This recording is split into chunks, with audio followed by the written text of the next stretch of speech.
এই পৃথিবী এত ব্যস্ত, কেউ কারো মনে রাখতে পারে না, মনে রাখতে চায় না, মনে রাখার সময়ই নাই। জানাজার মাঠে খেয়াল করে দেখবেন সবার ভিতরে একটা তাড়াহুড়া কাজ করে। আর একটু জোরে বলেন না। যে মারা গিয়েছে তার পরিবার চাই আর 2টা মিনিট রাখি আমার বাবাকে, আমার মাটাকে আর 2টা মিনিট রাখি আমার পাশে। কিন্তু সবাই চিল্লাম দিয়ে বলে সময় নাই, সময় নাই, তাড়া করো, আমাকে যেতে হবে আমার ব্যবসার কাজে, আমাকে যেতে হবে দূর ঢাকার দিকে, আমাকে যেতে হবে, দোকান ফেলে এসেছি, এত সময় দিতে পারবো? এটার নাম দুনিয়া। সেজন্য বুদ্ধিমানরা দুনিয়াতে চলে, দুনিয়াকে নিজের ভিতরে স্থান দেয় না। কারণ তারা জানে দুনিয়াকে যারা অন্তরে স্থান দেয়, দুনিয়া তাদেরকে লাথি মারে, লাথি মেরে বের করে দেয়। আর যারা এই হৃদয় গড়ে দুনিয়ার স্রষ্টাকে রাখে, দুনিয়া তাকে সম্মান করে, মায়া করে, মহব্বত করে। সুবহান। সেজন্য আমি সবার উদ্দেশ্য বলি, আসছি কয়বার? একটু আপনাদেরকে কষ্ট করে রিপ্লাই দিতে হবে। আসছি কয়বার? আপনি যা পেয়েছেন, আপনি যা পাচ্ছেন, আপনার আশেপাশে যা আছে, এগুলা কি অন্য কারণ আপনার আল্লাহর? এই প্যাঁচটা একটু বোঝার চেষ্টা করবেন। এগুলো কি অন্য কারণ আপনার আল্লাহ? আপনি সূর্যের আলো নিচ্ছেন আপনার আল্লাহর, আপনি পানি খাচ্ছেন আপনার আল্লাহর, আপনি নিঃশ্বাস নিচ্ছেন আপনার আল্লাহর, আপনি রিজিক খাচ্ছেন আপনার আল্লাহর, আপনি খাবার খাচ্ছেন আপনার আল্লাহর দেওয়া জিনিসের। সুতরাং দুনিয়াতে কারো ঠেকায় চলার দরকার। মাথায় বসান কথাটা, মাথায় বসান। চাচা, মামা, জেঠা, কাকা, নানা, এই সেই, এগুলা দুনিয়াতে চলার একটা নাম মাত্র, পরিচয় মাত্র। ঠেকা আমাদের এক জায়গায়, বান্দা হিসেবে রবের দরবারে। কথা বলেন ঠিক কিনা? ওই ঠেকার জায়গায় ভুলে যাওয়ার কারণে আজকে আমরা বাহিরেও লাথি খাচ্ছি। অনেক সময় এমন হয় নিজের আপনা মানুষের, রক্তের মানুষের, প্রিয় মানুষের লাথিও খাচ্ছি। আপনি অন্যের মানুষের কষ্ট পেলেন তো বুঝলাম, নিজের রক্তের মানুষ থেকে কেন কষ্ট পাচ্ছেন? সবার কথা বাদ দিলাম, আপনার বউ থেকে কেন, স্বামী থেকে কষ্ট পাচ্ছেন আপনি? একটু অঙ্কটা মিলাবেন। দেখা যায় আমরা বেশিরভাগ সময় সুখদাতাকে নারাজ করে সুখ খুঁজি। একটু কথা বলেন। আমরা শান্তিদাতাকে নারাজ করে শান্তির রাজ্যে বিচরণ করতে চাই। দিন শেষে দেখা যায় চাওয়াটা চাওয়ার মধ্যেই রয়ে যায়, পাওয়াটা আর পাওয়ার মধ্যে হয় না। কিন্তু যারা শান্তিদাতাকে রাজি করে, সুখদাতার সাথে প্রেমের সম্পর্ক করে, ইবাদতের মাধ্যমে, দিলের মাধ্যমে, আল্লাহ তাআলা তাদেরকে এমন দিলে শান্তি দেন, ইব্রাহিম নবীকে আগুনের সামনে রেখে দিয়েছে, কিন্তু তারকে, ইব্রাহিম নবীকে পেরেশান করতে পারে নাই। ইব্রাহিম নবীর অন্তরে আল্লাহ শান্তি দিতেই ছিলেন। সুবহানাল্লাহ। আমি সবার কাছে একটা নিবেদন রাখবো, এখানে যারা এসেছেন, দুনিয়াতে যতদিন বাঁচবেন অশান্তি চান নাকি শান্তি চান? যাদের দরকার তার একটু আওয়াজ দিবেন। অশান্তি চান নাকি শান্তি চান? দুঃখ চান নাকি সুখ চান? বেইজ্জত চান না ইজ্জত চান? দরকার আছে সবার? দরকার আছে সবার? কবরে যাওয়ার পরে কবর আলোকিত হওয়ার ইচ্ছা আছে? হাসরের ময়দানে রবের পক্ষ থেকে দয়া পাওয়ার ইচ্ছা আছে? আজকের আলোচনা আপনাদের জন্য। বুঝবেন কথা, যাদের দরকার তাদের জন্য। আর যারা জান্নাত পাইয়া গেছেন, আপনারা না শুনলেও চলব। একবার কোন মারহাবা। আজকে যেহেতু একটা মহিমান্বিত রজনী, বিভিন্ন জায়গায় মাহফিল, ইবাদত চলছে, ঠিক কিনা? তো মানুষের সমাগম যা হয়েছে এটাই অনেক। মনে রাখবেন, আল্লাহ যখন যেটা করেন, যেটা রাখেন, যেটা দেন, কোন প্রকার দাড়ি কমা ছাড়া আলহামদুলিল্লাহ বলে খুশি হওয়াটাই হচ্ছে বান্দার কাজ। সাজালেন আপনারা সুন্দর বাগান, যদি এখন রব তুফান দিয়ে উড়াই দেয়, কার কি করার? কারো কি কিছু করার আছে? বলেন না, কারো কি কিছু করার আছে? তো আপনি মন খারাপ করলেও পরিবেশ পাল্টাবে না। সেজন্য বুদ্ধিমানরা, ইমানদাররা কখনো পেরেশান হয় না। তারা বলে বর্তমান সিচুয়েশন বুঝার মতো ক্ষমতা জ্ঞান আমার কাছে নেই, কিন্তু আমার আল্লাহর হুকুমে যেহেতু হয়েছে, নিশ্চয় সেখানে কোনো না কোনো কারণ, কোনো না কোনো কল্যাণ। আর আল্লাহ পাকের প্রত্যেকটা কাজে খুশি মনে রাজি থাকাই হচ্ছে আশেক প্রেমিক বান্দার কাজ। আমাদের নিজস্ব বলতে মূলত কিছুই নেই, সব তো রবের দান। সুতরাং হারানোরও কোনো ভয় নাই, পাওয়ার পরে পেয়ে গেলে অহংকার করারও কোনো অবকাশ। আল্লাহ তাআলা আমাদের সবাইকে নম্র, ভদ্র, অহংকার মুক্ত, হিংসা মুক্ত হৃদয় নিয়ে রবের দরবারে নামাজের সিজদা দেওয়ার তৌফিক দান করুক, বলেন আমিন। কারো জীবন সহজ নয়, জীবনকে সহজ বানিয়ে নিতে হয়, কখনো ধৈর্য ধরে, কখনো ছেড়ে দিয়ে, কখনো বা চুপ থেকে। প্রতিশোধ নেওয়ার মানুষের সংখ্যা অঢেল, কিন্তু প্রতিশোধের সবচাইতে উচ্চ মাকাম হচ্ছে আপনি কোনো কারণ ছাড়াই চুপ হয়ে থেকে ক্ষমা করে দেওয়া। এবার আপনি বলবেন ক্ষমা করা বলা সহজ, করা কঠিন। একটা কথা মাথায় রাখবেন, আমি যখন অন্যকে ক্ষমা করি, মূলত তখন আমরা নিজেদেরকে স্বাধীন করে দিই। কাউকে ক্ষমা করে দেওয়া মানে আপনার ব্রেন থেকে, মন থেকে আগের মতো লোডটা আর থাকবে না, মন খারাপটা আর থাকবে না। আপনি যখন রবের সন্তুষ্টি হাসিলের লক্ষ্যে অনেক বড় পাপীকেও মাফ করে দিবেন, এই আশায় আমি আজকে তাকে মাফ করে দিচ্ছি, দায়ী থেকে মুক্ত করে দিচ্ছি, আমিও তো হাজার গুনার অপরাধে আমার রবের দরবারে, আমি এই আশায় মাফ করে দিচ্ছি, আল্লাহ যেন আমাকে মাফ করে দেয়। সুবহানাল্লাহ। সেজন্য জীবন চলার পথে যাই হোক, ঝড় তুফান যত কিছুই আসুক, জীবন যেহেতু আছে, ঝড় তুফান তো থাকবেই। চুপ হয়ে সরে যান, নীরব হয়ে বসে যান, অপেক্ষা করুন রবের পক্ষ থেকে ফয়সালা আসার জন্য। সবকিছু নিজে করতে যাওয়া ঠিক নয়, কারণ আমরা বেশিরভাগ মানুষ, আপনারা আমার সাথে একমত হবেন, আমরা খাজনার চাইতে বাজনাটা একটু বেশি করি। যা করতে যাই বরাবর করতে না পারলেও বিগড়াই আসি ঠিকই। তো সেজন্য রবের পক্ষ থেকে ফয়সালার জন্য অপেক্ষা করবেন, অধৈর্য হবেন না। জীবন যতদিন আছে চলতে থাকুক না, রব যতদিন হায়াত রেখেছেন, পৃথিবীর কেউ চাইলেও কি আপনাকে পৃথিবী থেকে পাঠিয়ে দিতে পারবে? জোরে বলেন, পারবে? আর আপনার যদি হায়াত শেষ হয়ে যায়, পৃথিবীর সব মানুষটা মিলে কি আপনাকে ধরে রাখতে পারবে? বাস ফয়সালা শেষ তো।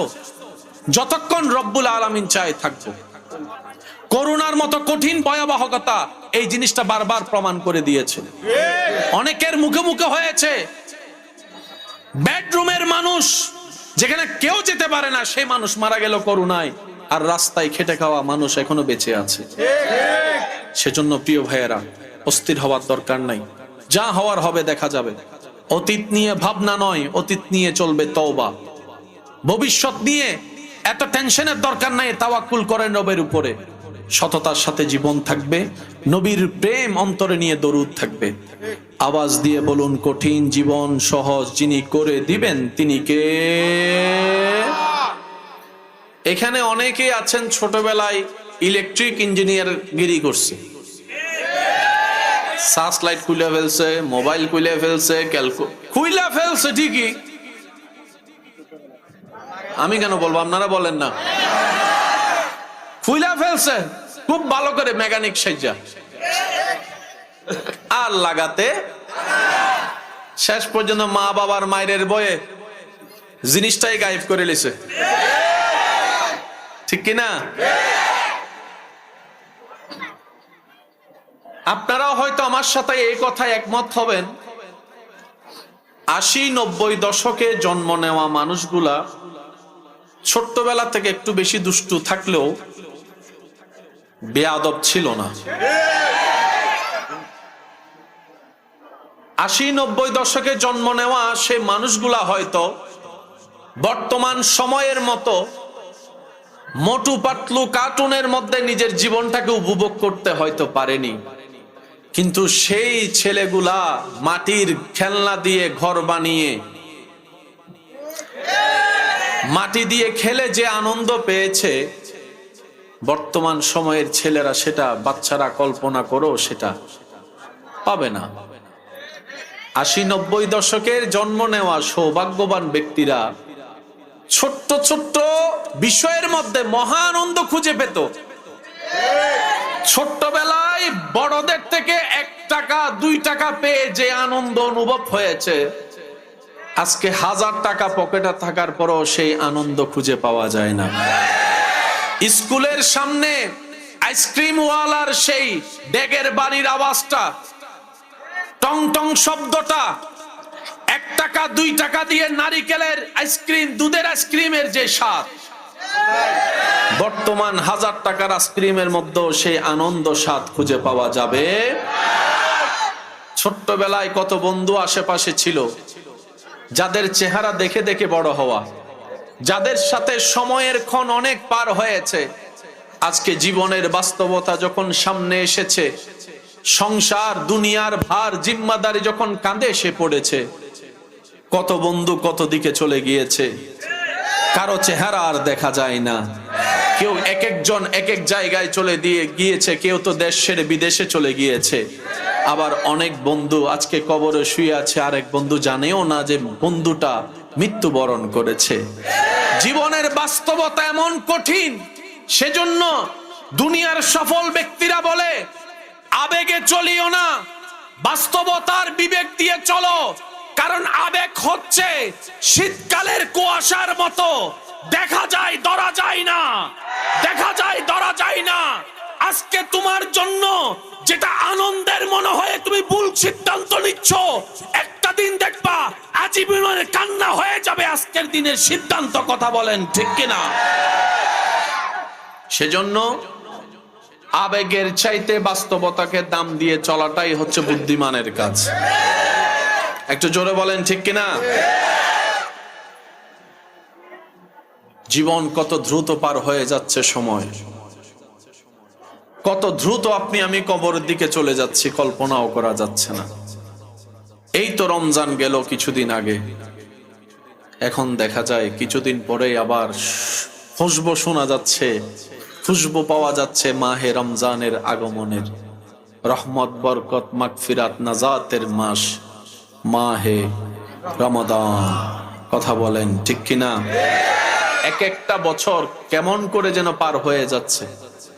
হয়তো আপনারা নিজেরাও খেয়াল করলে দেখবেন, বছর চলে যাচ্ছে মাসের মতো, মাস বিদায় নিচ্ছে সপ্তাহের মতো করে, সপ্তাহ চলে যাচ্ছে দিনের মতো, দিন চলে যাচ্ছে ঘন্টার মতো, ঘন্টা পার হয়ে যাচ্ছে মিনিটের মতো করে। তো যে সেকেন্ড হায়াত আপনার আমার নামে রব বরাদ্দ করেছেন, একটা সেকেন্ড বেশি তো নিঃশ্বাস নেওয়া যাবে না, যাবে না। কুল্লু নাফসিন যায়িকাতুল মউতের ফরমান তো সবার জন্যই জারি হয়েছে। হয়তো মাসটা আলাদা, বারটা আলাদা, তারিখটা আলাদা, সময়টা আলাদা, কথা বলতে হবে ঠিক কিনা? কুল্লু নাফসিন যায়িকাতুল মউতের ফাইলের ভিতরে ঠিকই দান করেছেন, 99 ভাগ নিজের কাছে রেখে দিয়েছেন এখনো। তো সাহাবায়ে কেরাম জিজ্ঞেস করে, ইয়া রাসূলুল্লাহ, পৃথিবীতে যত মায়া, ভালোবাসা, টান, আবেগ যাই দেখি সব কি এক ভালোবাসার অংশ, 1%-এর? নবী বলে হ্যাঁ। সাহাবায়ে কেরাম বলে, ইয়া রাসূলুল্লাহ, 1 ভাগের ভালোবাসা যদি এমন হয়, যেগুলো আপনারা সমাজে দেখেন মায়া, ভালোবাসা, টান, এমন কি মুরগিকে দেখবেন পড়ালেখা কিচ্ছু করে নাই, কিন্তু তার বাচ্চা কয়টা সে ঠিকই জানে। কোন একটা বিপদ আশঙ্কা করলেই মা মুরগি দানা 2টা, বাচ্চাগুলো কেমন জানি গুগল ম্যাপ ছাড়া। আমরা চলতে কি লাগে? গুগল ম্যাপ লাগে, বলেন না কি লাগে? আমিও এখানে আসছি আপনাদের এখানে মিস্টার গুগল ম্যাপ ধরে ধরে। আবার দেখেন গুগল ম্যাপের উপর অন্ধবিশ্বাস করেন না, তখন দেখবেন যে সোজা যাইতে যাইতে দেখবেন যে গুগল ম্যাপের রাস্তা দেখা যায়, আপনি সামনে যাই দেখবেন পুরা খাল। একটু ডাইনে বামে খোঁজ খবর নেওয়ার দরকার। মুরগি মা হাত যখন খুলে দেয়, পাখা যখন তুলে দেয়, ছোট্ট ছোট্ট বাচ্চারা চলে আসে। মানুষের তুলনায় মুরগি কত ছোট, কত ছোট, কিন্তু সেই মুরগির বাচ্চা যখন মায়ের পালকের নিচে ঢুকে যেতে পারে, সে এতটুকু বিশ্বাস করে বর্ষা রাখে, আমার আর টেনশন নেই, আমার আর কোনো ভয় নাই। এবার ঝড় আসুক আর তুফান আসুক, আমি জানি আমার মা আমাকে ফেলে যাবে না, আমার মা আমাকে একা রেখে যাবে না, একা রেখে যাবে না, একা রেখে যাবে না। ছোট্ট একটা অবুঝ প্রাণী মুরগি, আর আপনারা আমরা এখন বর্তমানে সেই মুরগির চাইতেও খারাপ হয়ে গেলাম মানুষ হয়ে। কথা বলেন ঠিক কিনা? চতুর্দিকে যেভাবে খুন খারাপি অশান্তি দেখা যাচ্ছে, এমন অনেক নিউজ দেখা যায়, মা হয়ে নিজের সন্তানকে বিষ দিয়ে মেরে ফেলতেছে, গলা চিবে মেরে ফেলতেছে, ফাঁসি দিয়ে মেরে ফেলতেছে বর্তমান সময়ে। নবী বলে পৃথিবীর সমস্ত ভালোবাসাই 1% ভালোবাসার নিদর্শন, বাকি 99 ভাগ রহমত আল্লাহ রেখে দিয়েছেন। হাসরের ময়দানে যখন গুনাহগাররা যাবে, অপরাধীরা যাবে, আল্লাহ 99 ভাগ রহমতকে মুক্ত করে দিবেন, শুধু জাহান্নামী বান্দাদেরকে জান্নাতে ঘর দেওয়ার জন্য। সুবহানাল্লাহ। মনে রাখবেন প্রিয় ভাই, আল্লাহ সব সময় কারণ খুঁজতে থাকে ক্ষমা করার জন্য। মানুষ অপরাধীদেরকে তালাশ করে খুঁজতে থাকে সাজা দেওয়ার জন্য, অপমান করার জন্য, বেইজ্জত করার জন্য। আর রহমানুর রহিম অপরাধীদেরকে নিজে থেকে ডাকতে থাকে, আয় বান্দা, কে আছিস অপরাধী, গুনাহ করেছিস অডেল, আমি রবের কাছে অন্তর থেকে ক্ষমা চা, তুই ক্ষমা চাইবি, আমি আল্লাহ তোকে খুশি মন মাফ করে দিব, আমি আল্লাহ তোকে মাফ করে দিব, আমি আল্লাহ তোকে মাফ করে দেব। তুই ক্ষমা চাইবি, আমি আল্লাহ তোকে মাফ করে দিব। বান্দা, তুই দিল থেকে ক্ষমা চা, চোখের পানি ছেড়ে দে, আমি আল্লাহ ক্ষমা তো করে দিবই, অতীতের গুনাহ মাফ করে দিয়ে সব গুনাহকে আমি সওয়াব বানাই দিব। ইউবাদদিলুল্লাহ, চিৎকার দিয়ে বলেন সুবহানাল্লাহ। প্রিয় ভাইয়েরা, আল্লাহ সব সময় কারণ খুঁজে বান্দাকে মাফ করার জন্য। বলেন তো কি? আল্লাহ সব সময় কারণ খুঁজে, আল্লাহ সব সময় কারণ খুঁজে বান্দাকে। এই কথা বিশ্বাস আছে? যেখানে আমাদের রব রহমান, আমাদের টেনশন করার দরকার নেই। যেখানে আমাদের নবী রাহমাতুল লিল আলামিন, সেখানে আমাদের পেরেশান হওয়ার কোনো দরকার নাই। আল্লাহ পাক আমাদের বুঝার তৌফিক দান করুন। হাসরের ময়দানে একজন বান্দা হিসাবের পাল্লায় একটা সওয়াবের জন্য আটকায় যাবে। একটা সওয়াব পেলেই সে জান্নাত। আর আমার ভাইয়েরা জানেন, বোনেরা জানেন, মোটামুটি দূরত্ব নাম্বার পেয়ে এক গোল্ডেন এ প্লাস না পেলেও মনকে বুঝ দেওয়া যায়। 1 নাম্বারের জন্য যদি গোল্ডেন এ প্লাস ছুটে, এটা সহজে বলেন না, সহজে একটা সওয়াব যদি সে পায়, জান্নাত। সেই দিন আল্লাহ তাআলা সেই বান্দাকে বলবে, বান্দা যা, তোকে আমি সুযোগ দিলাম, পুরা হাসরের ময়দান ঘুর, একটা সওয়াব যদি আনতে পারিস তোর আমি জান্নাত দিয়ে দিব। এবার সে বান্দা জান্নাত পাওয়ার আশায় জাহান্নামের আগুন থেকে বাঁচার স্বপ্নে সবার কাছে দৌড়াবে। রক্তের, কাছের, প্রিয়, যার জন্য করছে, বন্ধু, যা যা আছে সবার জন্য, সবার কাছে যাবে। সবাই বলবে চিনি না, দিতে পারবো না, নফসি নফসি নফসি নফসি। সে বান্দা পেরেশান হয়ে যখন হাঁটতে থাকবে, আল্লাহর কুদরতে তার সাথে আরেকজন বান্দার দেখা হয়ে যাবে। সুবহানাল্লাহ।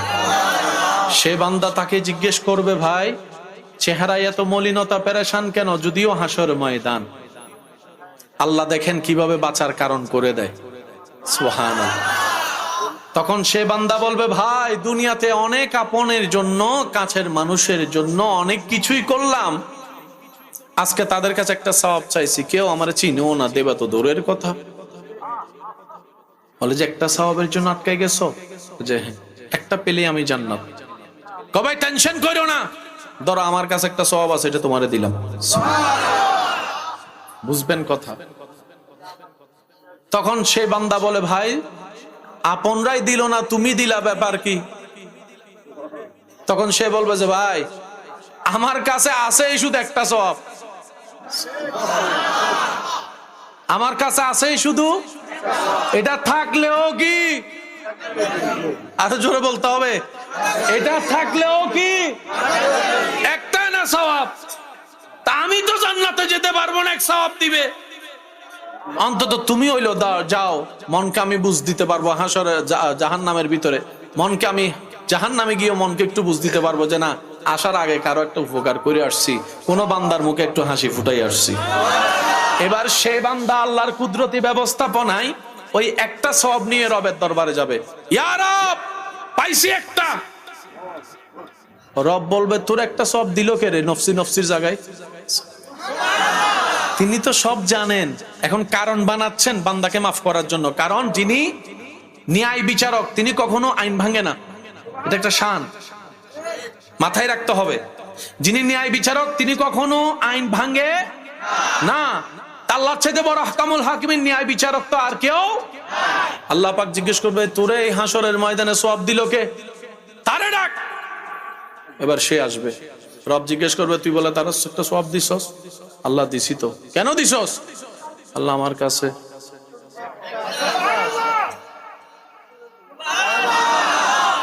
থাকলেও না থাকলেও তো দিছস কেন?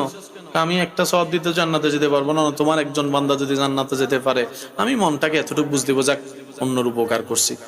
রব বলে যে তুই বান্দা হয়ে যদি দয়া করতে পারস,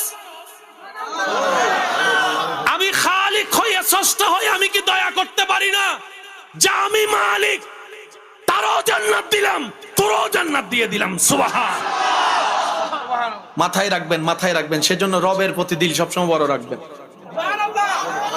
আমি একটা কথা প্রায় সময় বলি, আমাদের রব যদি গরিব হইতো তাহলে আমরা মন ছোট করলে মানা যাইতো। আমাদের রবের দরবারে যদি অভাব থাকতো, মানে আছে 10 টাকা, বান্দা আছে 1 কোটি, কারে কদ্দুর দিবে, তাইলে না হয় একটা মনের বুঝ দেওয়া যাইতো না আমাদের আল্লাহর কাছে। কিন্তু আমাদের আল্লাহ তো গনি,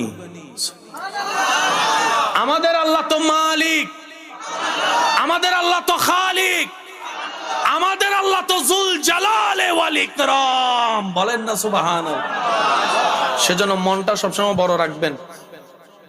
আপনার পরিচিত কিংবা অপছন্দের কোনো মানুষকে কিছু পাইতে দেখলে নিজে না পাওয়ার হিসাব কষে মন ছোট করেন না, এতে আপনার না পাওয়ার হিসাবটাই চলে আসে। কাউকে কিছু পেতে দেখলে খুশি মনে আলহামদুলিল্লাহ বলবেন। আর যদি আপনার সে পাওয়ার মানুষটা যদি আপনার অপছন্দের মানুষের লিস্টের মধ্যে থাকে, ডবল আলহামদুলিল্লাহ বলবেন। এতে হয় কি জানেন, আপনার বলা আলহামদুলিল্লাহ যখন রবের কাছে যায়, রব তো জানে আপনার মনে তার জন্য কোনো ভালোবাসা নেই। তখন রব্বুল আলামিন বলে যে আমার বান্দা যে শাকে দেখতেই পারে না, তাকে আমি আল্লাহ দেওয়াতে সে খুশি হয়েছে, সুতরাং আমি আল্লাহ তাকেও দিয়ে দিলাম। বলেন না সুবহানাল্লাহ। আর আপনারা তো জানেন লা ইন শাকারতুম লা আযীদান্নাকুম, লা আযীদান্নাকুম তখনই হয় যখন লা ইন শাকারতুম দিল থেকে হয়। সেজন্য কারো পাওয়া দেখে আফসোস করবেন না, নিজের না পাওয়ার জন্য আফসোস করার দরকার নেই।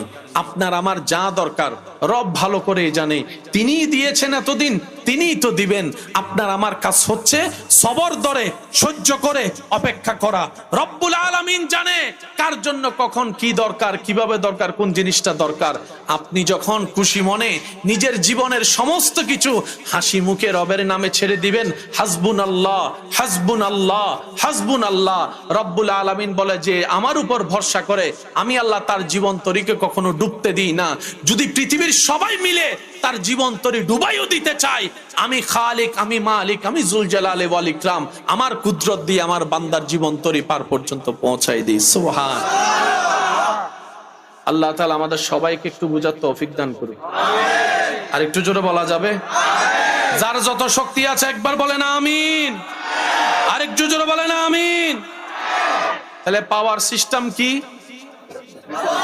বলেন পাওয়ার সিস্টেম কি? তা আপনার কাছে নাই, আপনি কি দিবেন? অনেকে বলবো যে ভাই আমার কাছে তো নাই, দিমু কি? আমি বলি ভাই আমরা বেশিরভাগ মানুষ দেওয়া শব্দটাই মাথা আসলে মনে করি। বেশিরভাগ মানুষ মানে দিতে বললেও কি বলে? শ্রদ্ধার সাথে বলি, দেওয়া মানে শুধু টাকা নয়। আপনার কাছে যদি কিচ্ছুই না থাকে একটা মুস্কি হাসি উপহার দেন,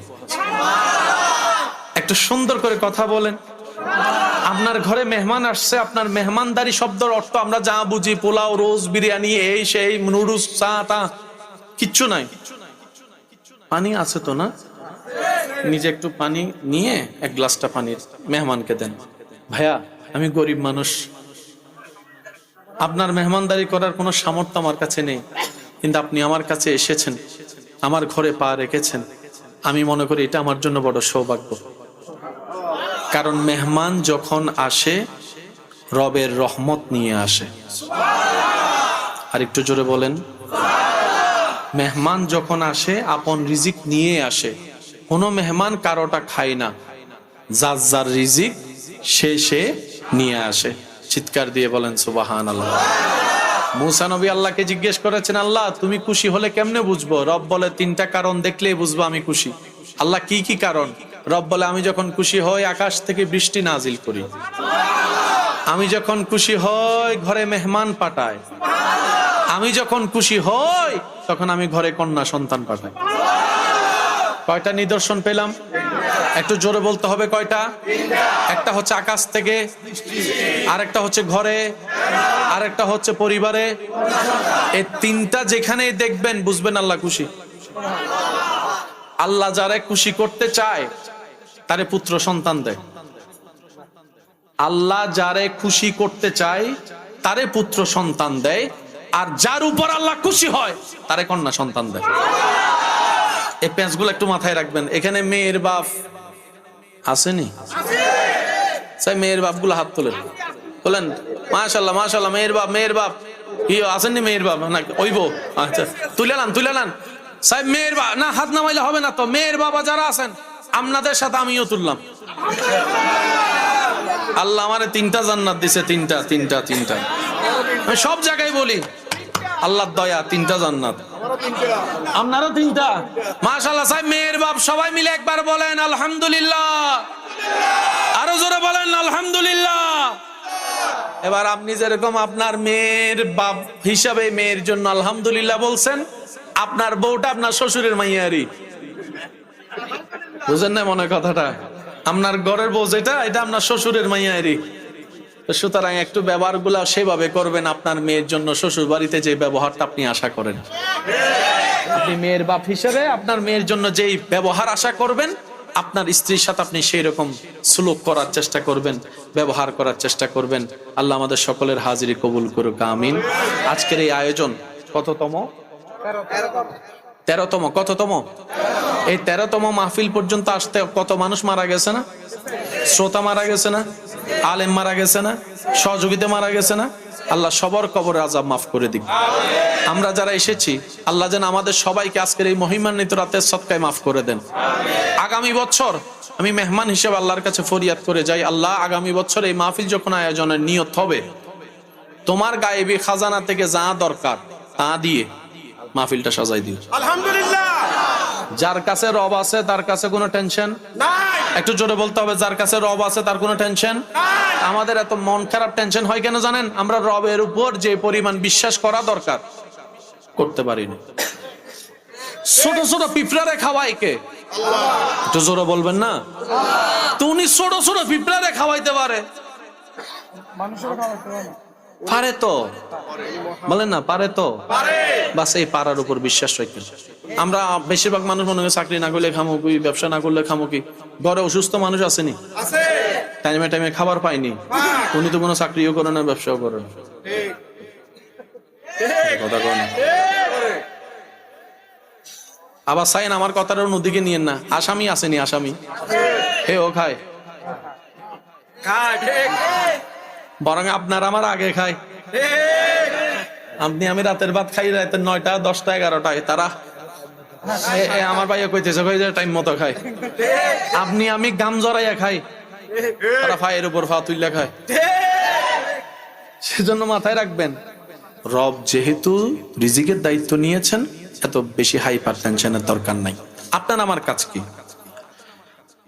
সর্বাবস্থায় রবের উপর ভরসা রাখা, সততার সাথে জীবন চলার চেষ্টা করা, যে কোনো বিপদ আপদ মুসিবতে হাসি মুখে ধৈর্য ধারণ করা, সহ্যকে সাথে নিয়ে নিজেকে মজবুত করা, যা পেয়েছি যা পাইনি সবকিছুর জন্য শুকরিয়া করা, আর না পাইলে মন খারাপ না করে সিজদায় পড়ে রবের দরবারে কান্নাকাটি করে নিজের গুনাহ ক্ষমা চাওয়া। এই 5-6টা কাজ করলেই ফিদ দুনিয়া হাসনাতাও ওয়া ফিল আখিরাতি হাসানা। নবী রাহমাতুল লিল আলামিনকে আল্লাহ বিশ্বজাহানের মালিক বানিয়েছেন, বাদশা বানিয়েছেন।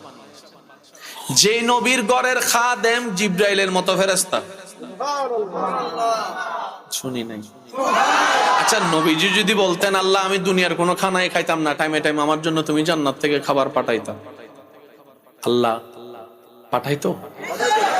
বলেন আল্লাহ পাঠাইতো? পাঠাইতো? সেই নবী উপবাস থাকার মানে কি? মনে রাখবেন, একটা হচ্ছে যে অভাবের অভাব উপবাস, আরেকটা হচ্ছে দান করে অভাব। আমাদের নবী এমন শানওয়ালা, পেটে ক্ষুধা অবস্থায় যদি কোনো ক্ষুধার্ত আসতো, নবী বলতেন ও পরিবার তোমরা রাখো, খেও না, দিয়ে দাও আল্লাহর বান্দাকে, দিয়ে দাও আল্লাহর বান্দাকে। কারণ কি? আমার রব দেওয়াটা পছন্দ করে। আমি মুস্তাফা রাহমাতুল লিল আলামিনকে আমার আল্লাহ ইন্না আতাইনা কাল কাউসার দিয়েছেন।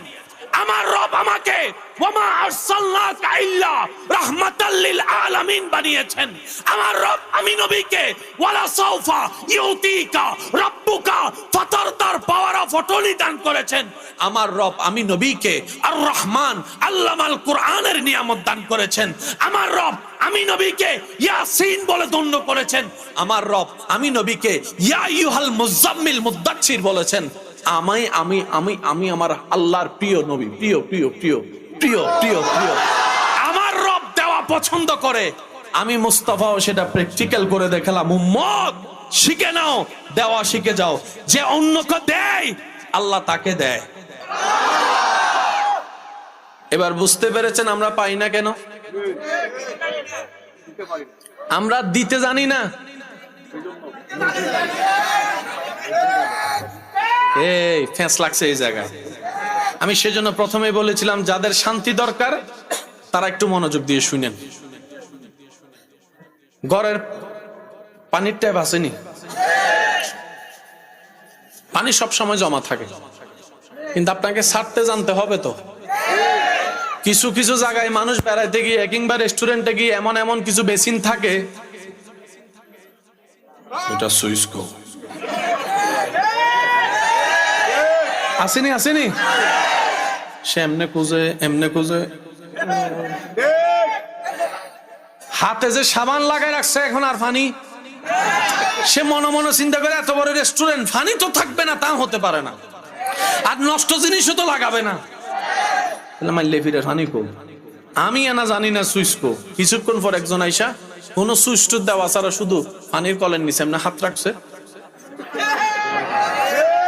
হে কয় দেখছো নি কাণ্ড, পানি তো ছিল, আমি এনা জানি না। রবের নিয়ামত সব দিকে আছে, নিতে জানতে হতে হয়। এবার আওয়াজ দিয়ে বলেন নিয়ামতের দরকার আছে না নাই? রহমত পাওয়ার ইচ্ছা আছে না নাই? নিজের সংসার পরিবারকে বরকত দিয়ে আবৃত করার ইচ্ছা আছে না নাই? দিলে শান্তি পাওয়ার ইচ্ছা আছে না নাই? শান্তিতে ঘুমানোর ইচ্ছা আছে না নাই? পরিবার নিয়ে শান্তিতে 2 বেলা ভাত খাওয়ার ইচ্ছা আছে না নাই? আওয়াজ দিয়ে বলতে হবে ইজ্জতের জীবনের দরকার আছে না নাই? মোহাব্বত মায়ার জীবনের দরকার আছে না নাই? সচ্ছলতার দরকার আছে না নাই? ব্যবসা বাণিজ্য চাকরির কল্যাণের দরকার আছে না নাই? সন্তান যেন নেককার হয় সেটার দরকার আছে না নাই? সন্তান যেন আদবদার ভদ্র হয় দরকার আছে না নাই? এবার আওয়াজ দিয়ে বলেন আপনার সুখে থাকার জন্য যত কারণ, সব কারণ পূরণ যিনি করতে পারেন, আওয়াজ দিয়ে বলুন তিনি কে? আর একটু জোরে বলেন তিনি কে? এবার আল্লাহকে জিজ্ঞেস করেন আল্লাহ আমার এটা দরকার, কি হইলে দিবা? কাহিনী শেষ, কাহিনী শেষ। ভাইয়া কোনো সমস্যা? প্লিজ একটু, আমি একটু পাগল টাইপের মানুষ তো, একটু সেজন্য। সবাই মহাব্বতের আওয়াজ একবার বলেন আলহামদুলিল্লাহ। আচ্ছা, আমি কিছু আপনাদের জিনিস বলবো, আপনারা একটু সিদ্ধান্ত নেবেন কোনটা বেশি দরকার। আইফোন বেশি দরকার নাকি শান্তির ঘুম? বুঝে বুঝে গোয়েন কিন্তু। পালসার বেশি দরকার নাকি মন মেজাজ ঠান্ডা দরকার? আচ্ছা, তার মানে আমার যুবকরা আসল জিনিস বুঝে কিন্তু মানতে চাই না। আরে দরকার হলে মার লগে যুদ্ধ লাগাই দিব, তারপর আইফোন লাগবো। দরকার হলে 5 দিন ভাত খাইতাম না, তারপরে পালসার একটা লাগবো। জাইন্না শূন্য ভুল করি এরি। এবার বলেন, আরো জোরে বলেন, আইফোনের দরকার নাকি শান্তিতে ঘুমানোর দরকার? এবার অনেকে বলবেন, ভাইয়া আপনি কি বলছেন, কোথায় আইফোন কোথায় শান্তির ঘুম? আমি বললাম, ভাই যেহেতু বলেছি বুঝে শুনেই হয়তো বলেছি, একটু আপনার মতো একটু আমার দৃষ্টিতে ভেবে দেখার চেষ্টা করেন, তাইলেই বুঝতে পারবেন কেন কথাটাকে আমি এইভাবে বলেছি। আমরা বেশিরভাগ মানুষ সুখ মনে করি যন্ত্রের ভিতরে, জিনিসের ভিতরে। আমরা মনে করি আইফোনটা পেলে বুঝি আমার সুখটা হয়ে যাবে। আমরা মনে করি এই পালসার পাওয়ার স্বপ্নটা পূরণ হলে বুঝি আমার সেই স্বপ্নটা পূরণ হলে বুঝি আমার সুখটা চলে আসবে আমার কাছে। অনেকেই মনে করে নিজের সে লালিত স্বপ্ন পাওয়াটা পূরণ হলে বুঝি আমার মতো সুখী আর কেউ হবে না। কিন্তু বাস্তবতা দেখা যায়, যারা এক সময় আইফোন কেনার জন্য যুদ্ধ করেছে ঘরে, আইফোন কেনার পর 6-7 মাস পরে আগের মতো আর আইফোন এখন সেটা আর ভালো লাগে না, দেখতেও ইচ্ছে করে না, দেখতেও ইচ্ছে করে না। যে ছেলেটা এক সময় হোন্ডা কেনার জন্য পাগল হয়েছে, বছর 2 বছর হোন্ডা কেনার পরে দেখা যায় সেই হোন্ডা ধোয়ার জন্য তার ইচ্ছাও করে না, পানি দিয়ে ওয়াশ করার জন্য ইচ্ছাও করে না, বিরক্ত হয়ে যায়। সেজন্য শ্রদ্ধার সাথে বলি, সুখ শান্তি সেটা নয় যেটা আমরা নির্ধারণ করি, সুখ শান্তি সেটাই যেটা আমাদের জন্য আল্লাহ নির্ধারণ করেন। বলেন সুবহান। অনেকে আছে না সুখের আশায় বিয়ে করছে, না এই এলাকায় করে নাই তো।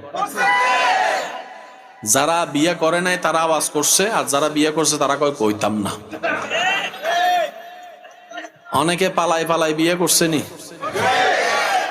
করে নাই। আই লাভ ইউ টু আসেনি, আসেনি। মা বাবার চেহারায় সুনকালি দিয়া, মা বাবার অন্তরের লালিত স্বপ্নের উপর পা রাইখা অনেক ছেলে মেয়ে নিজের সেই সুখের জায়গা নির্ধারণ করেছে, হ্যাতি রে সারা আই বাইস্তান। ঠিক নেই? হ্যাতেরে না ভাইলে আমি, দোনোটাই কোন লাগবো তো, একটা কইলই তো না। হেতি কয় হেতেরে না ভাইলে আমি, আর হেতে কয় তারে না ভাইলে আমি মইরা যাবো বাঁচতাম। এবার সমাজে মিলে বিয়ে করে দিছে, কয় বাচ্চা থাক তারপর বিয়ে কর। 2 বছর পরে দুজন আবার মিটিং ডাকছে, সালিশ ডাকছে। কিও? ছেলে কয় হেতির লগে আমি থাকতাম না, হেতিয়া কয় আমি তার চেহারা দেখতাম না। তো তোরা যে 2 বছর আগে কইলি বাস্তি না, এখন কি তাকস? কয় আগে কইছিলাম হেতি সারা হেতে সারা বাঁচতাম না, এখন বুঝি হেতি থাকলে হেতে থাকলে আমি বাঁচতাম না। অঙ্ক কি আর আগের মতো আছে না পাল্টাই গেছে? সেজন্য আমি আমার যুবক ভাই বোনদের কাছে একটা অনুরোধ করি, আপনার জ্ঞান বিবেক বুদ্ধি আছে, ভালো লাগার ভালোবাসার অধিকারও আছে, মন তো এটা তার কন্ট্রোল করতে পারবেন না। কিন্তু আপনি যাকে আজকে ভালো মনে করছেন, 5 বছর পর সেটা আপনার জন্য বিষাক্ত হয়ে গেলে, কারণ মানুষ তো সেকেন্ডে সেকেন্ডে চেঞ্জ হয়, এটা মানুষের অভ্যাস, এটা এমনে না এমনে হয়ে যায়। ছোটবেলার চেহারা কি এখন আছে? স্কুল জীবনের সে ক্লাস 5 এর চেহারা কি আপনার এখন আছে? পরিবর্তন হবেই, মানুষ ইচ্ছাই হয় অনিচ্ছাই হয়। তো ভবিষ্যৎ আমরা কেউ জানি। সেজন্য আমি মনে করি বিবাহ শাদী জীবনের একটা চরম সিদ্ধান্ত, ভয়ানক মারাত্মক সিদ্ধান্ত। কারণ আপনার মোবাইল যদি নষ্ট হয় আপনি কালকে চেঞ্জ করতে পারবেন, আপনার হোন্ডা যদি আপনার কোনো কারণে ডিস্টার্ব হয় আপনি 1 সপ্তাহ পরে হয়তো চেঞ্জ করতে পারবেন।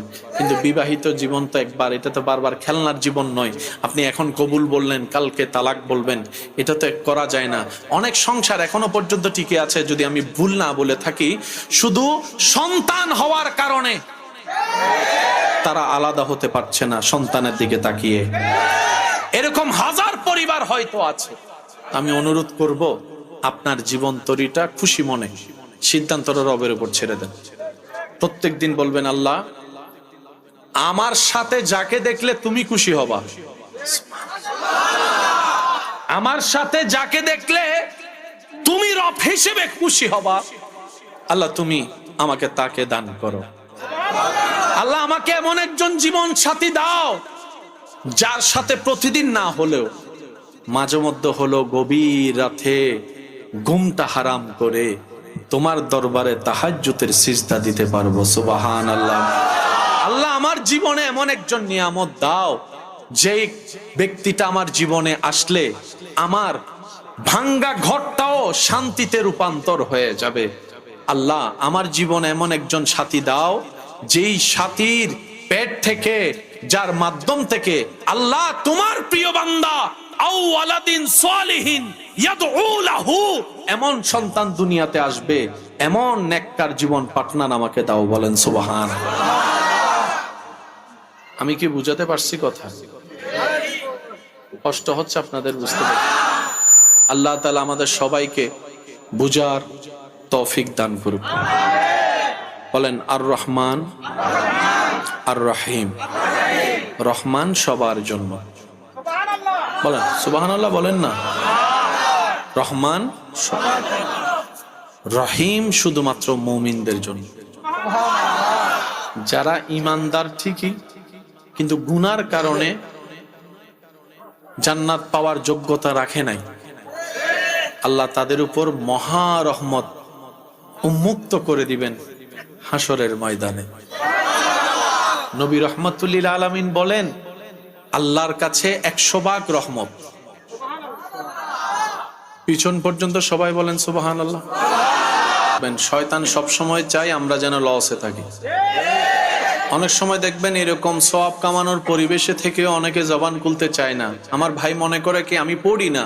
না ভাইয়া, আপনাকে পড়তে দিচ্ছে না। নিজে না করা আর করতে না দেওয়ার মধ্যে একটু পার্থক্য আছে তো। সুবহানাল্লাহ বললে কি একটু সওয়াব না অনেক সওয়াব? আমাদের সওয়াবের দরকার আছে না নাই? জাস্ট একটা সেকেন্ড ব্যয় করলে তো অডেল সওয়াব আল্লাহ দান করবেন। দেখি বলেন তো একবার সুবহানাল্লাহ। এখন যেভাবে বলা এসেছে অনেক সময় দেখবেন আপনার সুযোগ থাকলেও মুখ থেকে বলা আসবে না, কারণ শয়তান আপনাকে ভিতর থেকে বলতে দেয় না। এই সমস্ত কৌশলগুলোকে একটু মাথায় রাখবেন। শয়তান চায় আদুউম মুবিন, আল্লাহ যাকে পরিচয় করিয়ে দিয়েছে সেই শয়তান চায় বান্দা যেন রবের প্রিয় না হোক, রবের নূরের পথে না এগুক। সেজন্য শয়তান শয়তানের কাজ করবে, বান্দা বান্দার কাজ করবে। শয়তান ওযু ভাঙার কারণ খুঁজবে, বান্দা বারবার ওযু বানিয়ে রবের রহমতের কাছে যাবে। বলেন সুবহানাল্লাহ। ইমানদার ভাইরা, আমাদের আল্লাহর অনেকগুলা নাম আছে না নাই? আজকে একটু আপনাদের কষ্ট করতে হবে। 50-50 আলোচনা আমি করব। 50 আমার প্রেমিক ইমানদার ভাইরা করবেন 50। রাজি? পিছনের ভাইরা রাজি আছেন? হাত তুলে দেখেন, হাত তুলে দেখেন সবাই। আল্লাহ কবুল করুন। আমাদের আল্লাহর অনেকগুলা নাম আছে, কিছু নাম সবার জানা। তার মধ্যে একটা নাম হচ্ছে আর রহমান। সুবহানাল্লাহ বলি। আরেকটা নাম হচ্ছে আর রহিম। যে নাম দুইটা বিসমিল্লাহর মধ্যেও দেখা যায়। পড়েন বিসমিল্লাহটা একটু পড়েন। আছে? সূরা ফাতিহার 2 নম্বর আয়াতও আছে। বলেন বলেন। আবার আবার। সূরা ফাতিহার 2 নম্বর আয়াতও আছে, বিসমিল্লাহর মধ্যেও আছে। এতগুলা নাম থাকতে আল্লাহ 2টা নামকে এই জায়গায় ফিট করেছেন, আর রহমান আর রহিম। সুবহানাল্লাহ। যারা শুনছেন একটু দিলের কান দিয়ে শুনবেন। আমাদের রব রহমান ও রহিম।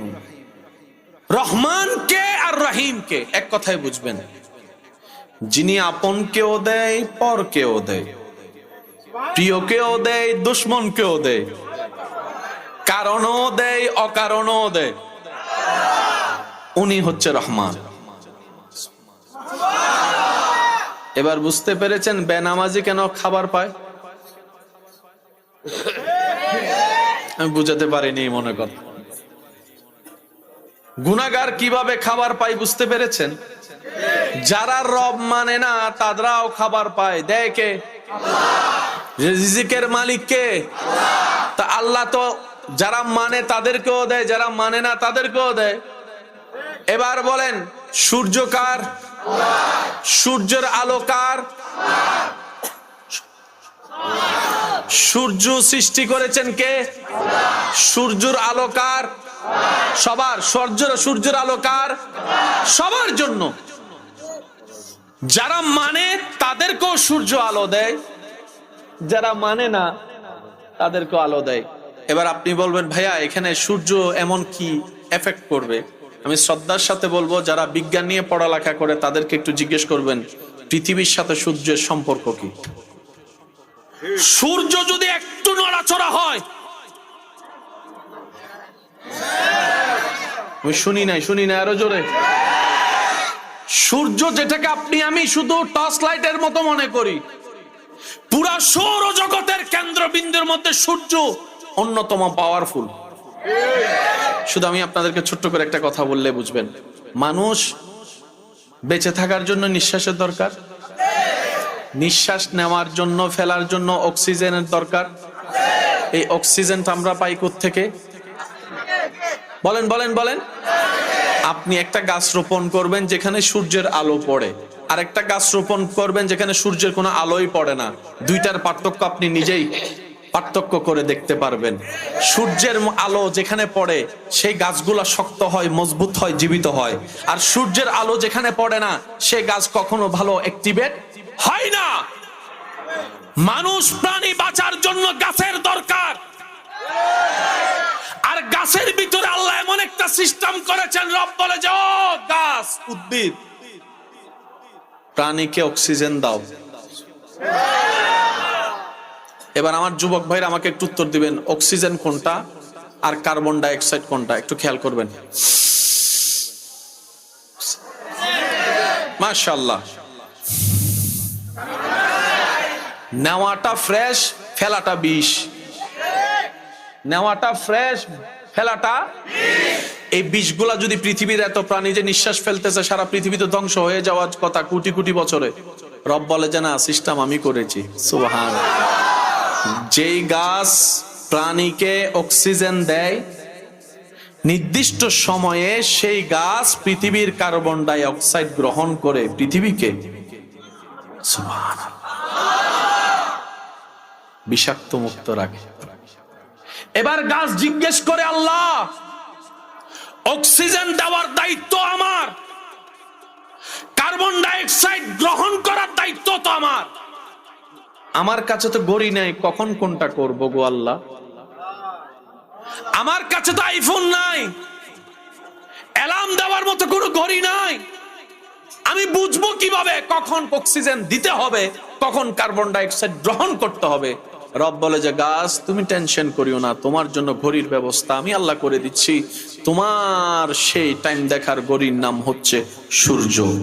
সূর্য সূর্য সুবহানাল্লাহ। সূর্য যখন উঠে, আলো যখন ছড়ায়, গাছ তখন অক্সিজেন দেওয়া। আরেকটু জোরে বলেন। সেজন্য সারা দিনের অক্সিজেন একরকম, ফজর বেলার অক্সিজেন সুবহানাল্লাহ আমি শুনতে পাচ্ছি।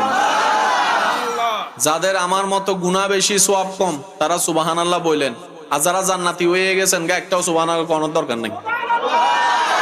আর একটু মহব্বতের আওয়াজে বলেন সুবহানাল্লাহ। অক্সিজেন ছাড়া কোনো প্রাণী নিঃশ্বাস নিতে পারবে? কাপড় ছাড়া 6 মাস বাঁচতে পারবেন, কিন্তু আপনি নিঃশ্বাস ছাড়া একদিন বাঁচা সম্ভব? 10 সেকেন্ড বা আপনার 10 মিনিট বাঁচা সম্ভব? সেই অক্সিজেনটা যে গাছ থেকে। হায় হায় হায় হায়। সূর্য যখন উঠে অক্সিজেন সাপ্লাই হয়, সাপ্লাই হয়, সাপ্লাই হয়। যখন সূর্য অস্ত যায় আস্তে আস্তে এই টাইমটাতে কার্বন ডাই অক্সাইড গ্রহণ করছে, গ্রহণ করছে, গ্রহণ করছে। সূর্যকে যদি সরাই দেন, গাছের ডিউটি, গাছের ডিউটি শেষ মানে আমিও। আর একটু জোরে জোরে বলেন না সুবহানাল্লাহ। রব বলে বান্দা সিস্টেম আমার, এই সূর্যকে আমি বানিয়েছি সবার জন্য। যারা আমি রবের প্রিয় হতে চাও তোমরাও এই নিয়ম ফলো করো। আল্লাহ কি নিয়ম? রব বলে যে আমি যেরকম সবার, তুইও সবার হয়ে যা। আমি যেরকম আপনরাও খাওয়াই, দুশমনরাও খাওয়াই। তুই আমার যদি প্রিয় বান্দা হস, তুইও তেমন কর, আপনরাও খাওয়া, দুশমনরাও খাওয়া। আমি আল্লাহ সবকিছু জানার পরও মানুষের দোষ গোপন করে রাখি। তুই যদি আমার প্রিয় বান্দার লিস্টিতে নাম লেখাতে চাস তাহলে তোকেও সেটা হতে হবে। আল্লাহ কি হব? রব বলে যে বন্ধু বান্ধব, আত্মীয় স্বজন, পরিবার পরিজনের হাজার গোপন কথা জেনেও কারো গোপন কথা কাউকে বলে বেইজ্জত তুমি করিও না। আমি যেরকম দোষ গোপনকারী, তুমিও দোষ গোপনকারী হয়ে যাও, আমি রবের প্রিয় বান্দা হয়ে যেতে পারবা। সুবহানাল্লাহ। আমি রব হাজার গুনাহ দেখেও বান্দা যখন একবার মাফ চাই, আমি আল্লাহ মাফ করে দিই, মাফ করে দিই, মাফ করে দিই। বান্দা তুইও যদি আমার প্রিয় লিস্টিতে নাম লেখাতে চাস, কোনো কারণ ছাড়াই সবাইকে মাফ করতে থাক, মাফ করতে থাক, মাফ করতে থাক। যেটাকে কোরআনের ভাষায় বলা হয়েছে সিবগাতাল্লাহ, আল্লাহর রঙে রঙিন হওয়া। চিৎকার দিয়ে বলেন সুবহান। এবার আপনারাই বলেন, পৃথিবীতে নিয়মগুলা চালু থাকলে কোনো অশান্তি শুনি নাই? আমি আরো জোরে বলেন। এখানে একটা কথা বলি, মাথায় রাখবেন। আপনকে খাওয়াইলে দিলে এটা দান, এটা দানবীর প্রমাণ হয় না। অর্থাৎ নিজের পরিচিত ভালোবাসার মানুষকে দিলে এটা দানবীর প্রমাণ। নিজের গুলারে তো কথা কয় না, নিজের গুলারে তো আপনার দেওয়ার মন আছে কি নাই সেটা কেমনে পরীক্ষা করবেন? যখন আপনি আপনার দুশমনকে দিতে পারবেন, তোই বোঝা যাবে যে আপনার দেওয়ার মতো একটা মন। জোরে বলেন না, দেওয়ার মতো একটা মন। ইমানদার ভাইয়েরা, আপনারা অনেক জায়গায় শুনেছেন, আমি দ্বিতীয়বার বলতে চাই না, সময় নষ্ট করতে চাচ্ছি না, শুধু হালকা হিংস দিয়ে যাচ্ছি। আমাদের নবী রাহমাতুল্লিল আলামিন অনেক সময় একদিন দুই দিন খাবার, বলেন খাবার, খাবার খাই নাই মানে ঘরে কোনো খাবার। যেই নবীকে আল্লাহ কুল কায়নাতের বাদশা বানিয়েছেন, যারা আমার নবীর উম্মত তারা সুবহানাল্লাহ জোরে বলেন। মুসা নবীর উম্মত, ঈসা নবীর উম্মত থাকলে আওয়াজ করারও দরকার নাই। যারা আমাদের দলের আছেন তারা মন খুলে বলেন সুবহানাল্লাহ। আল্লাহর ওয়াস্তে উঠা বসা করবেন না প্লিজ। উঠলে এখন উঠে যান, সবাই যান। আমি সুযোগ দিচ্ছি 2 মিনিট, আপনারা উঠে যান যাদের উঠে যাওয়ার। না না, কাউকে জোর করে বসাবেন না, উঠার রাস্তা খোলা আছে বাস। কারণ প্রেম করতে 1,00,000 জন লাগে না, কাফি একটা সিজদা। কিন্তু ওই উঠা ছড়া লড়াচড়া করলে মনোযোগ, বলেন না মনোযোগ, বাস এটাই, আর কিচ্ছু না, আর কিচ্ছু না। নাহলে আমি ব্যক্তিগতভাবে অল্প মানুষ দেখলে আমার মন খুশি হয়ে যায়। আমার বেশি মানুষ দেখলে এত খুশি লাগে না, অল্প মানুষ দেখলে যতটুকু খুশি। আর অল্প মানুষের ভিতরে যদি 2-1 জন প্রেমিক দেখি। কারো জীবন সহজ নয়, জীবনকে সহজ বানিয়ে নিতে হয়। কখনো ধৈর্য ধরে, কখনো ছেড়ে দিয়ে, কখনো বা চুপ থেকে। প্রতিশোধ নেওয়ার মানুষের সংখ্যা অডেল, কিন্তু প্রতিশোধের সবচাইতে উচ্চ মাকাম হচ্ছে আপনি কোনো কারণ ছাড়াই চুপ হয়ে থেকে ক্ষমা করে দেওয়া। এবার আপনি বলবেন ক্ষমা করা বলা সহজ, করা কঠিন। একটা কথা মাথায় রাখবেন, আপনি আমি যখন অন্যকে ক্ষমা করি মূলত তখন আমরা নিজেদেরকে স্বাধীন করে দিই। কাউকে ক্ষমা করে দেওয়া মানে আপনার ব্রেন থেকে, মন থেকে আগের মতো লোডটা আর থাকবে না, মন খারাপটা আর থাকবে না। আপনি যখন রবের সন্তুষ্টি হাসিলের লক্ষ্যে অনেক বড় পাপীকেও মাফ করে দিবেন, এই আশায় আমি আজকে তাকে মাফ করে দিচ্ছি, দায়ী থেকে মুক্ত করে দিচ্ছি, আমিও তো হাজার গুনার অপরাধে আমার রবের দরবারে, আমি এই আশায় মাফ করে দিচ্ছি, আল্লাহ যেন আমাকে মাফ করে দেয়। সুবহানাল্লাহ। সেজন্য জীবন চলার পথে যাই হোক, ঝড় তুফান যত কিছুই আসুক, জীবন যেহেতু আছে ঝড় তুফান তো থাকবেই। চুপ হয়ে সরে যান, নীরব হয়ে বসে যান, অপেক্ষা করুন রবের পক্ষ থেকে ফয়সালা আসার জন্য। সবকিছু নিজে করতে যাওয়া ঠিক নয়, কারণ আমরা বেশিরভাগ মানুষ, আপনারা আমার সাথে একমত হবেন, আমরা খাজনার চাইতে বাজনাটা একটু বেশি করি। যা করতে যাই বরাবর করতে না পারলেও বিগড়াই আসি ঠিকই। তো সেজন্য রবের পক্ষ থেকে ফায়সালার জন্য অপেক্ষা করবেন, অধৈর্য হবেন না। জীবন যতদিন আছে চলতে থাকুক না। রব যতদিন হায়াত রেখেছেন, পৃথিবীর কেউ চাইলেও কি আপনাকে পৃথিবী থেকে পাঠিয়ে দিতে পারবে? জোরে বলেন, পারবে? আর আপনার যদি হায়াত শেষ হয়ে যায়, পৃথিবীর সব মানুষটা মিলে কি আপনাকে ধরে রাখতে পারবে? বাস ফায়সালা শেষ। তো যতক্ষণ রব্বুল আলামিন চায় থাকবো। করোনার মতো কঠিন ভয়াবহতা এই জিনিসটা বারবার প্রমাণ করে দিয়েছে। অনেকের মুখে মুখে হয়েছে, বেডরুমের মানুষ যেখানে কেউ যেতে পারে না, সেই মানুষ মারা গেল করোনায়, আর রাস্তায় খেটে খাওয়া মানুষ এখনো বেঁচে আছে।